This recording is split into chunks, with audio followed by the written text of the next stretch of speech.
Hello les amis, l'année dernière Comic Con Paris nous avait laissé un sentiment plutôt mitigé. Mais bon, c'était leur première édition et comme toutes les premières fois, ce n'est pas forcément très évident. Dès l'entrée du salon, tous les visiteurs se voyaient remettre un gros sac collector Warner. Alors, il y avait Flash ou Arrow. Ça faisait plutôt son petit effet et les visiteurs étaient plutôt ravis d'avoir un gros sac pour mettre leurs affaires et surtout leurs futurs achats. Vous allez voir que dans toutes les séquences qu'on a filmées, on devrait voir tout le temps ces sacs qui sont super beaux. C'est plutôt une bonne opération pour Warner qui transforme tous les visiteurs du Comic Con en panneaux publicitaires durant le salon. Et puis ça fait plaisir aux fans aussi. On est plutôt agréablement surpris pour cette deuxième édition. Tout d'abord, les stands étaient beaucoup mieux agencés, les allées étaient élargies et en plus la mezzanine de la grande halle de la Villette était accessible, ce qui permettait d'avoir des espaces pour se reposer et aussi des couloirs de déplacement qui permettaient d'aérer et de faciliter la circulation dans le salon. Côté stand, les boutiques étaient assez nombreuses, ça proposait des comics rares, plein de goodies comme des t-shirts à gogo ou encore des objets un peu plus excentriques ou collector. De ce point de vue, il y avait quand même du choix et pour toutes les bourses. Côté éditeur, il y avait Panini, Glénat, Hachette, Delcourt, et des nouveaux venus comme des petits éditeurs de romans ainsi que les humanoïdes associés. On notera quand même une grande absence, Urban Comics qui est l'éditeur français des BD DC Comics. On espère les revoir l'année prochaine histoire que l'équilibre Marvel DC Comics soit un peu plus respecté. Les grosses majors de films sont présents un peu timidement, c'est plutôt un progrès par rapport à l'année dernière où ils étaient quasiment absents.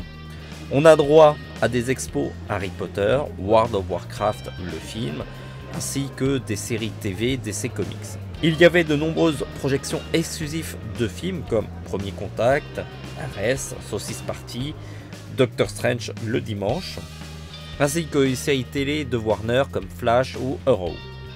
Il manque encore des annonces et des contenus exclusifs sur les futurs films et séries télé pour se rapprocher du Comic Con de San Diego ou même celui de New York. Mais on peut dire que ce Comic Con Paris s'y approche petit à petit.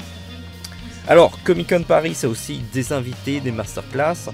On a assisté au panel d'Eliza Dushku, connue pour son rôle de Fef dans Buffy les vampires, ainsi que le panel de Luke Cage, en présence de l'acteur principal. Alors, il est super baraqué et il est encore plus beau qu'à la télé.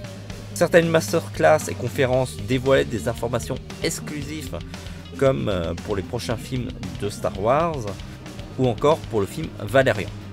D'ailleurs, ils avaient aussi un stand dans le salon, c'est dommage, il était un peu vide. Au niveau des activités et des animations, Canal+ fait toujours le show. On notera la présence des escape games qui sont plutôt sympas. Il y avait plusieurs types de jeux.